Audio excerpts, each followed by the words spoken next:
Racikan Berita 1. Tapi karena Anda masih tugas, kita juga menghormati Anda. Setuju? Tapi Anda adalah Assalamualaikum warahmatullahi wabarakatuh.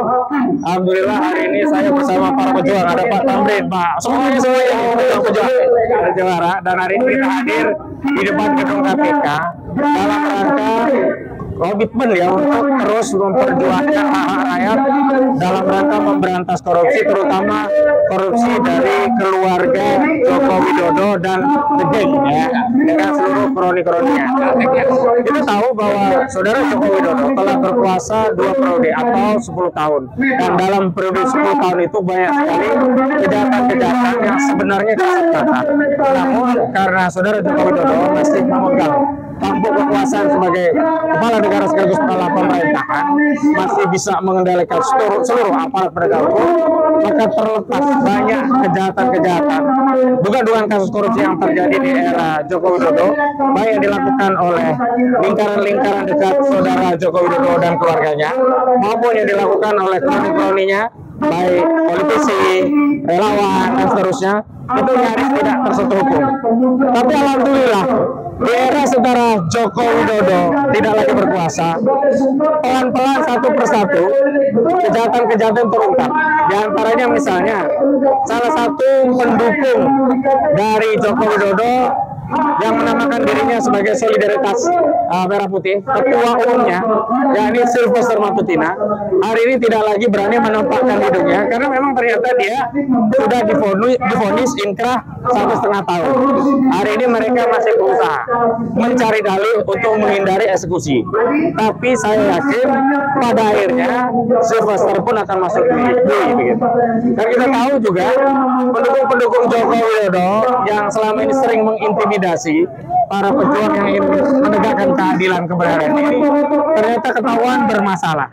Nah, khusus untuk keluarga Joko Widodo, kita sudah sampaikan ya, banyak tadi dalam orasi tokoh-tokoh yang hadir, kejahatan-kejahatan saudara Joko Widodo. Kita tahu ada kasus Kanjuruhan, ya, KM50, kemudian dulu KPPS 800 yang meninggal, itu terjadi di era Joko Widodo, termasuk 6.000 mobil SMK. Kebohongan-kebohongan ini kan begitu banyak. Korupsi, apalagi kalau kita tahu sudah ada laporan-laporan yang masuk ke KPK, misalkan laporan terhadap Kaisang, laporan terhadap Gibran, itu tidak diproses. Kenapa? Karena kita tahu masalahnya bukan tidak ada bukti atau bukan karena tidak ada kejahatan, tetapi ada perlindungan kekuasaan. Maka hari ini sebenarnya kita tidak sedang berharap pada KPK, tapi kita sedang menyampaikan kepada rakyat bahwa kita akan terus mengawal kejahatan keluarga Joko Widodo. Dan saya ingin tegaskan bahwa hari ini ya, power Joko Widodo itu sudah melorot. Jadi kalau kita lihat di berbagai media, saudara Joko Widodo itu kesehatannya menurun drastis, ya kan? Tapi sejatinya bukan hanya kesehatannya yang menurun drastis, tapi pengaruh kekuasaannya juga sudah menurun drastis. Kita lihat tidak ada satupun partai yang membackup Jokowi. PDIP nggak membackup, Golkar tidak membackup. Di kasus jasa palsu, Joko Widodo hanya dibela oleh sejumlah relawan-relawan saja. Dan terakhir bahkan harus mengimpor ya pembelaan dari dari Partai Demokrat, atau bukan Demokrat, Partai Nasdem. Jadi ada 2 kader Nasdem, yakni Bestari Barus dan Ahmad Ali, yang masuk ke PSI tiba-tiba nggak ada hujan, nggak ada angin, minta agar Prabowo selaku presiden turun tangan menyelesaikan gaduh ijazah palsu, baik ijazahnya Jokowi atau ijazahnya Gibran yang hari ini dipersoalkan. Saya ingin tegaskan, setuju presiden terlibat, tapi bukan berarti terlibat mendamaikan masalah ini dan menganggap tidak ada kasus ijazah palsu. Nggak boleh. Justru kita butuh presiden untuk memanggil Jokowi agar dia menunjukkan ijazahnya, dan kalau ternyata ijazahnya diteliti respons Yanipar kalau survei itu ternyata sama dan palsu, ya dia harus masuk penjara. Bukan berarti diselesaikan dengan cara udahlah kalian damai saja, nggak bisa, karena sudah terlalu gaduh kasus ini. Saya melihat saudara Joko Widodo hari ini sudah mulai kehilangan kepercayaan diri untuk melanjutkan kasus yang dilaporkannya di Polda Metro Jaya pada tanggal 30 April 2025 yang lalu. Sebab sampai hari ini sudah tidak ada update. Pemeriksaan berhenti total. Kenapa? Karena kalau itu dilanjutkan maka demi hukum ijazahnya harus ditunjukkan. Dan kalau ijazah itu ditunjukkan ketahuan palsu, maka perkaranya berbalik. Ya, bukan respon Roy Suryo yang salah, berarti dia yang salah. Karena itu saya menduga dia sedang berusaha keras untuk keluar dari kemelut ijazah palsu ini dengan mencari narasi dan sandaran legitimasi untuk mencabut perkara. Karena kalau langsung cabut kan malu dia, masa dia lapor cabut, berarti takut dong. Nah, hari ini dia sedang berusaha mencari legitimasi untuk keluar dari kasus ijazah palsu ini. Jadi saya kira seluruh rakyat jangan merasa lemah, apalagi kok putus asa dari dulu kok nggak ada hasil. Tidak, hari ini alhamdulillah seluruh perjuangan untuk mengkritisi saudara Jokowi makin bertambah. Orang-orang ini juga muncul makin banyak. Sementara kalau kita lihat di media pembela ijazah palsu yang ngomong kan itu saja, kan? Saudara Sylvester Matutina sekarang nggak berani lagi nongol di TV, udah berkurang satu. Resman Nasution kena juga 1,5 tahun, dia kabur. Ya, dia yang sombong minta orang-orang agar hadapi seperti Resman, ternyata dia sendiri kabur begitu ya. Dan alhamdulillah orang-orang yang terus menyuarakan masalah kejahatan Jokowi makin bertambah. Dan hari ini jenderal-jenderal purnawirawan baik dari kalangan TNI dan polisi ikut hadir membersamai. Dan ini mengkonfirmasi bahwa yang menuntut agar Jokowi diadili dengan berbagai kejahatannya bukan hanya unsur civil society tapi juga militer. Dan kita tahu sudah ada 8 tuntutan yang salah satunya dulu Forum Purnawirawan Prajurit Indonesia yang menuntut agar dimasukkan Gibran. Dan sekarang juga sudah ada tuntutan dari masyarakat civil society melalui temuan yang menyatakan bahwa Gibran itu tidak memiliki ijazah SMA atau yang sederajat. Jadi kalau kita perhatikan ketentuan pasal 169 huruf R Undang-Undang Nomor 7 Tahun 2017 tentang pemilu, bahwa presiden dan wakil presiden itu kalau mau jadi calon capres atau cawapres itu harus memenuhi sejumlah syarat. Ada A, B, C, D, E, F, G sampai R. Nah, yang R yang ke-18 itu syaratnya adalah berpendidikan paling tidak SMA, SMK, MA, MAK.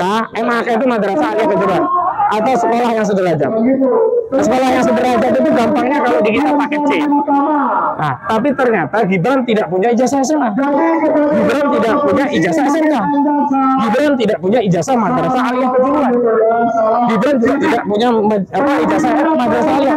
Gibran bahkan dia tidak punya ijazah pakai C.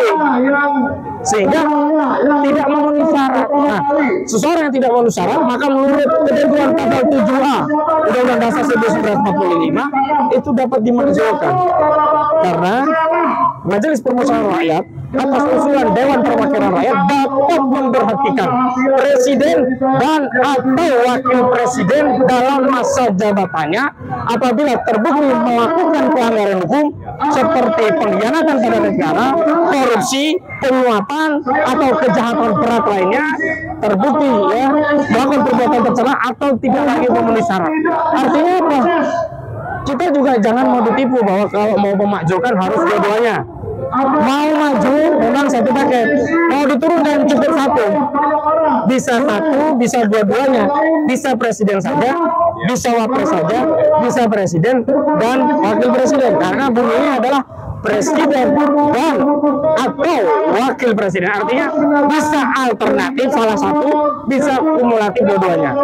Saya kira ketika saudara Jokowi menyatakan dia mendorong seluruh relawan untuk mendukung Prabowo Gibran 2 periode sampai pemilu 2019, itu adalah upaya benteng pertahanan Jokowi berlindung kepada Prabowo agar tidak dimakzulkan.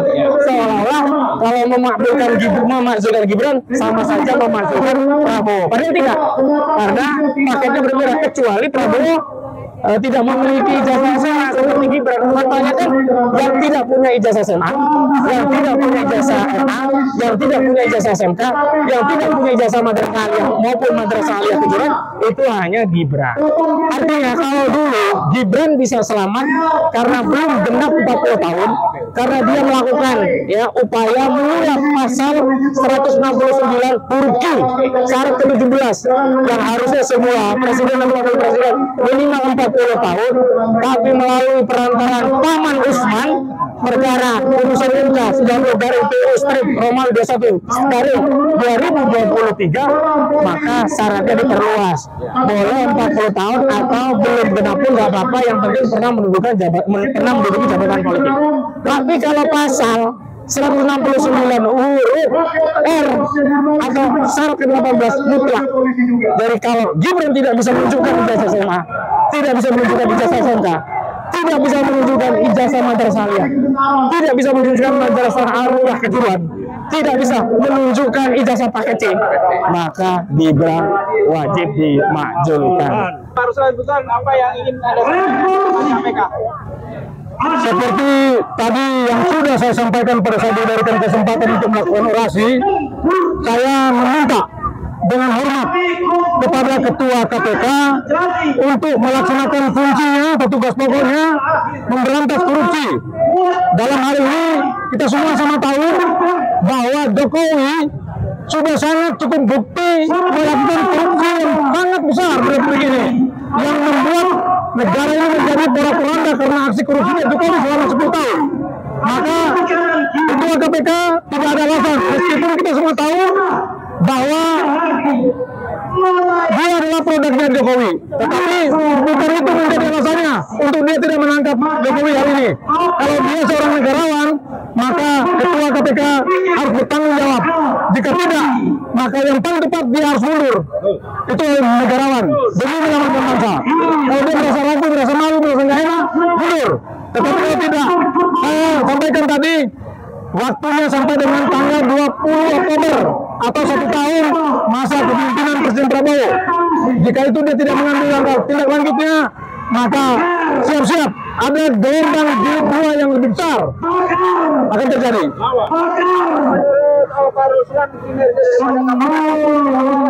Bagaimana?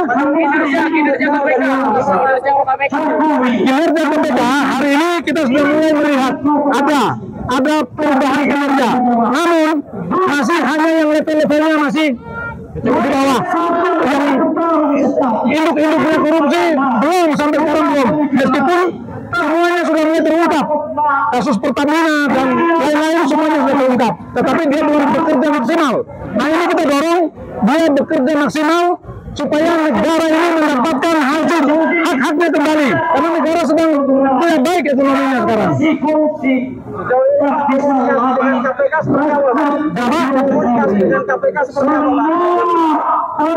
Kami dari gladiator yang hari ini datang tidak memberikan ruang kepada KPK untuk bertemu, karena memang sudah tertutup ruang itu.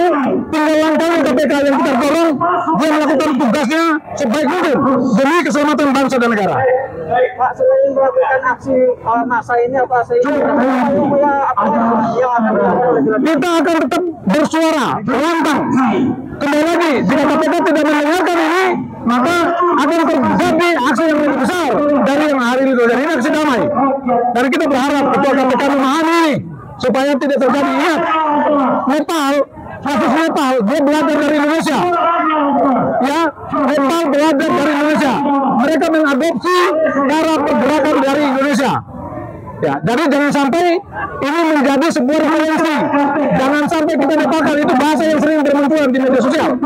Nah, ini waspadai para pejabat-pejabat yang tidak melaksanakan tugasnya, terutama para koruptor yang tidak pernah berpihak kepada rakyat, yang selalu merampok dan merampok. Hati-hati, saya ingatkan.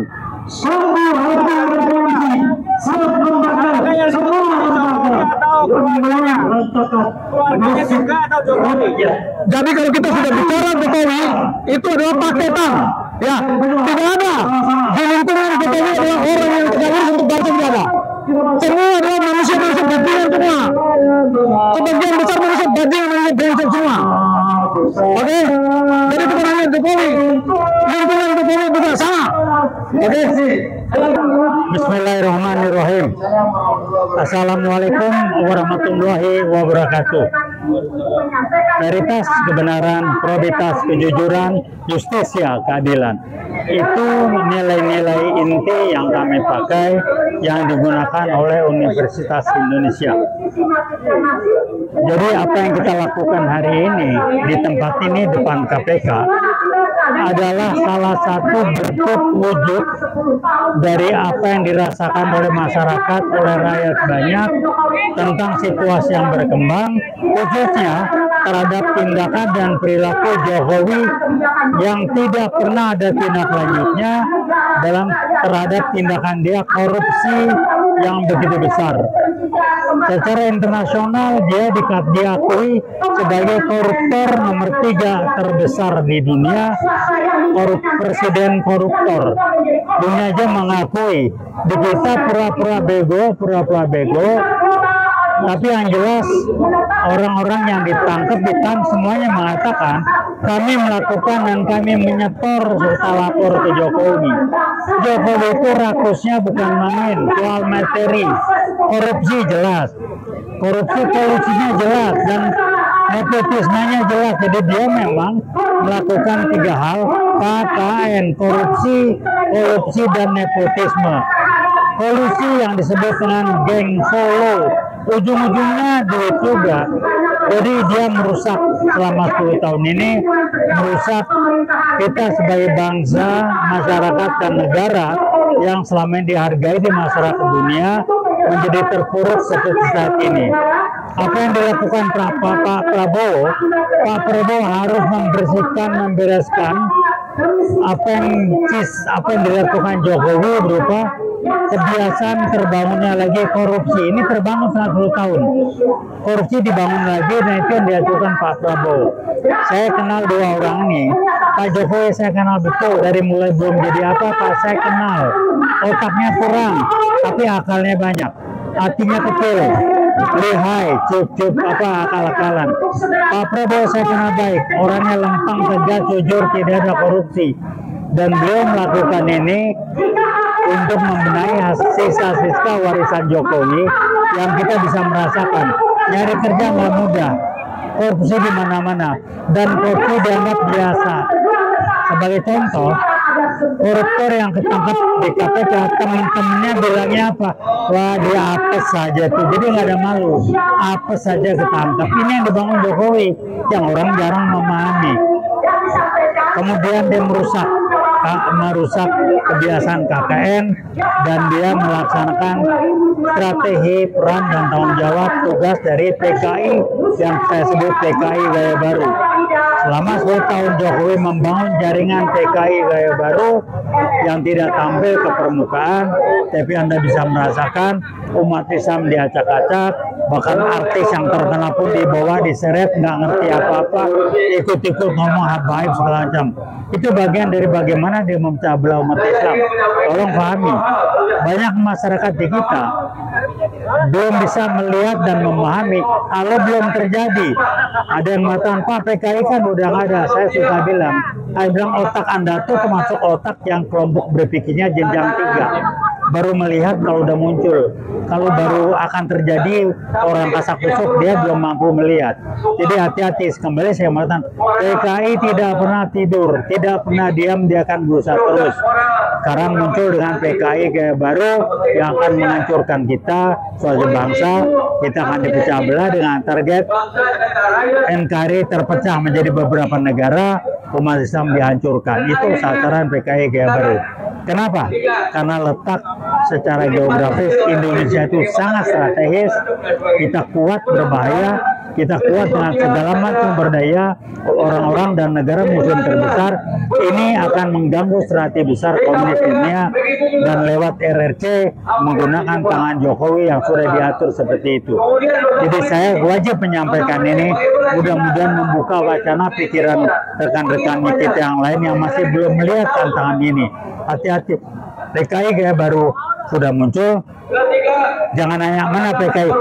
Kalau dia muncul kayak 65, bukan Gaya Baru namanya. Itu yang saya sampaikan. Tugas, kewajiban, tanggung jawab saya mengingatkan, menyampaikan, memberitahukan. Jangan nunggu kebentur baru kita bilang, oh iya. Demikian saya sampaikan. Terima kasih.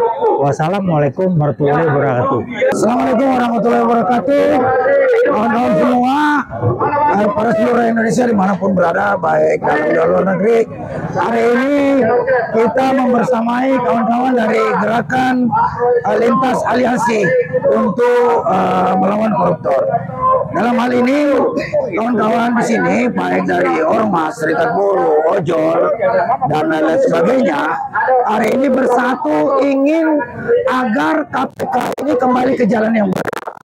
Kami menganggap KPK selama ini, sama Jokowi berkuasa, hanya dijadikan sebagai alat kekuasaan, alat politik, yang tentu saja tidak digunakan sebagaimana mestinya dalam rangka memberantas korupsi. Dan ini tentu saja bertentangan dengan semangat daripada Prabowo yang hari ini begitu semangat dan luar biasanya bergebu-gebu, berapi-api ingin memberantas korupsi. Dan jika KPK tidak bisa mengimbangi daripada semangat Pak Prabowo untuk memberantas korupsi, maka KPK akan menjadi musuh pemerintah dan musuh rakyat Indonesia. Dalam hal ini, kita juga minta kepada KPK untuk segera mengadili kolusi, korupsi, dan nepotismenya daripada Jokowi selama berkuasa. Itu sudah banyak fakta yang kita lihat. Ya kan? Tetapi yang terjadi hari ini adalah pembiaran. Emang siapa sih Jokowi? Ya kan? Hebat amat di negeri ini. Apa mentang-mentang dia sebagai mantan presiden, dia tidak bisa diproses. Padahal banyak dosa-dosanya, orang juga udah tahu. Ya kan? Skandal Jokowi itu kebanyakan. Bagaimana tadi persoalan dana COVID 1.000 triliun, bagaimana dana 346 triliun di Kementerian Keuangan, bagaimana dengan mega korupsi ribuan triliun selama periode Jokowi, ya kan? Posisi RP menempatkan Jokowi sebagai tokoh dan dia terpilih di dunia nomor 2. Itu kan harus jadi landasan. Harusnya segera bergerak, harus segera melakukan pemeriksaan dan penangkapan. Maka karena itu dibiarkan, maka hari ini bersama-sama kumpul di sini minta agar KPK dan aparat hukum lainnya untuk segera mengadili Jokowi. Terlalu banyak masalah yang disisakan oleh Jokowi yang membantu, yang mengganggu jalannya pemerintahan Prabowo. Maka hari ini terjadi banyak sekali instabilitas politik, ekonomi, dan hukum. Itu semua akibat kegagalan Jokowi dalam memimpin negeri ini 10 tahun terakhir. Ya kan, banyak kasus-kasus perampasan tanah. Banyak kawan-kawan ojol nanti juga akan menjelaskan bagaimana nasibnya selama Jokowi berkuasa itu sama sekali tidak pernah diperhatikan. Bagaimana dengan perampasan tanah rakyat, bagaimana nasib-nasib buruh ter-PHK, bagaimana kasus-kasus kriminalisasi aktivis buruh, ulama selama rezim Jokowi itu. Apalagi buruh itu amat-amat tersinggung dengan Jokowi karena Jokowi telah berinisiasi membuat undang-undang Omnibus Law Cipta Kerja yang dibuat secara ugal-ugalan, brutal dan amburadul. Bahkan dikritik oleh aktivis buruh. Dia melakukan penangkapan terhadap saudara kami, rekan perjuangan kami, Jumhur Hidayat, Bangga Saikan dan Nenggolan, dan Anton Permana, hanya karena mengkritik dan terbukti inkonstitusional, yang terbukti dibatalkan oleh MK. Ini yang membuat buruh sakit hati. Maka kami di sini bersatu bersama dengan teman-teman yang lain mendesak KPK untuk segera tangkap itu Jokowi. Ya kan? Proses itu Kaisang, proses itu Gibran, proses itu Bobi, ya kan? Proses semua orang-orang dekat Jokowi yang selama Jokowi berkuasa sudah menyalahgunakan kekuasaan untuk kepentingan pribadinya. Ya kan? Itu bisa dilihat. Anda bisa bayangkan aja macam kayak Gibran, kayak Kaisang, dia cuma bilang dulu cuma dagang pisang, dagang martabak. Mana ada keuntungan sampai 92 miliar hanya gara-gara jual pisang goreng sama martabak. Rakyat juga tahu kalau itu adalah modus upaya-upaya untuk mencuci uang-uang hasil korupsi. Maka dari itu kita minta juga kepada Pak Prabowo untuk desak Kejaksaan Agung, Baris-Krim, Mabes Polri, dan KPK untuk segera memproses KKN yang dilakukan oleh Jokowi dan antek-anteknya. Semua terbukti bisa dilihat. Hari ini banyak pembantu-pembantu Jokowi sudah ditangkap oleh KPK. Tapi yang kita inginkan adalah Jokowi sendiri. Masa pembantu-pembantunya udah pada ditangkap, ya kan? Tapi Jokowi sendiri dipanggil aja kagak. Ya kan? Padahal kita juga udah tahu bahwa setiap warga negara bersamaan kedudukannya di mata hukum dan pemerintahan. Mana konteks keadilannya? Semangat Prabowo jangan sampai dibikin kempes oleh KPK. Maka dari itu, kalau KPK nggak bergerak lagi, maka kita minta kepada Presiden Prabowo untuk segera mengganti komisaris KPK ini. Nah, ini ada kawan saya dari ojol, silakan. Assalamualaikum warahmatullahi wabarakatuh. Kami menegaskan bahwa tangkap dan adili Jokowi, karena Jokowi adalah biang keladi berbagai permasalahan di Republik ini, termasuk melakukan pembiaran terhadap masa depan jutaan pengemudi Indonesia sampai saat ini tidak pernah jelas maksud nasibnya. Saya melihat Jokowi melakukan pembiaran terhadap eksploitasi dan manipulasi terhadap jutaan masyarakat pengemudi online dari perilaku aplikator yang rakus, tamak, dan serakah. Sekali lagi, segera tangkap dan adili Jokowi agar Indonesia aman, merdeka, Indonesia maju bersama rakyat. Merdeka. Ya, terkait dengan mohon izin, saya ingin menyampaikan terkait adanya penunjukan dari Bloomberg yang menunjuk Jokowi sebagai dewan eksekutif. Kami dari SPPB menyatakan sikap bahwa kami menyatakan bahwa Jokowi tidak pantas ditunjuk sebagai dewan eksekutif karena dialah penyebab terbaru perekonomian yang ada di Indonesia. Terima kasih. Jadi saya kader Partai Demokrat yang dari 2003, tentunya apa yang menjadi dinamika politik di 2024 itu kemarin, ya, itu menjadi sebuah ukuran bagaimana supaya harapan masyarakat yang memilih Jokowi agar Jokowi itu bisa runtuh. Saya mengimbau kepada Bapak Prabowo, Pak Prabowo, ingat Pak, 2014, 2019 saya pendukung Bapak, Pak. Jokowi mengabo-ngabo, Pak. Jokowi begitu jahat terhadap proses yang ada. Tentunya dengan masuknya AHY ke pemerintahan Jokowi, harapan saya sebagai kader Demokrat, inilah salah satu untuk menghancurkan Jokowi dari dalam. Jika AHY, Prabowo, dan Anies bersatu, selamatlah Indonesia. Hadirnya saya di sini hanya satu, memperjuangkan hak saya, anak-anak saya, cucu-cucu saya. Tangkap Jokowi, karena Jokowi telah merusak tatanan negara. Saya juga seperti itu. Terima kasih. Bismillahirrahmanirrahim. Assalamualaikum warahmatullahi wabarakatuh. Kami dari Jasma Indonesia sangat mendukung penuh dan kami turun kembali untuk mendukung memberantas semua yang melanggar konstitusi, melanggar undang-undang, yang melakukan korupsi di negara ini, terutama para penguasa-penguasa yang menzalimi rakyat. Dan kami Jasma Indonesia akan turun selanjutnya dengan kontinu dan mendukung para tokoh dengan lebih banyak anggota kami turun ke lapangan untuk memberantas para penguasa yang zalim. Assalamualaikum warahmatullahi wabarakatuh. Ibu-ibu KNPRI, alhamdulillah hari ini kita ada di mana ini? KPK Gedung Merah Putih, betul? Kayaknya hari ini semua udah gemes banget, betul ya? Udah gemes banget, betul ya? Gemes sama siapa? Sama Jokowi. Sama siapa lagi? Apa sama lagi? Ketua KPK. Apa sama lagi? Jadi ini sudah akumulasi, betul? Akumulasi dari akumulasi yang terakumulasi, betul? Berteriak-teriak terus tentang Jokowi. KPK-nya diam, betul? Berteriak tentang Jokowi, kejaksaannya diam, betul? Berteriak tentang Jokowi, kepolisiannya diam, betul? Parah nggak penegakan hukum di Indonesia?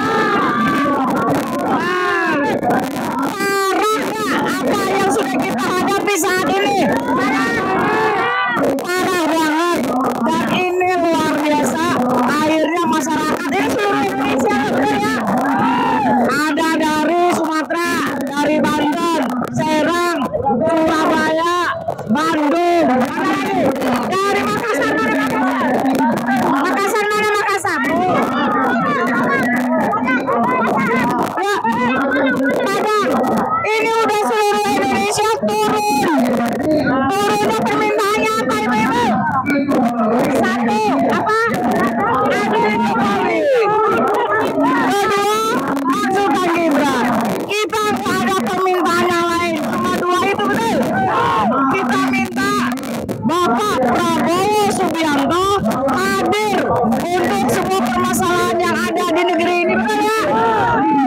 Pak Prabowo, urusan negara ini ribet betul, tetapi akan simpel kalau satu, Jokowi diadili betul, kemudian Gibran diturunkan betul.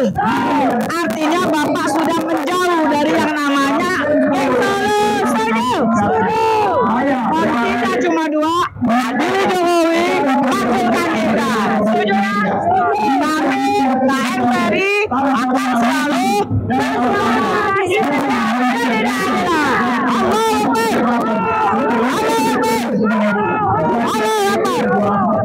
Wassalamualaikum warahmatullahi wabarakatuh.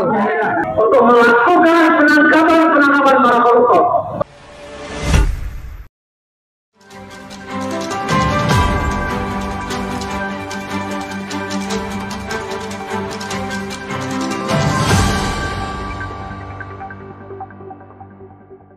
Racikan Berita 1.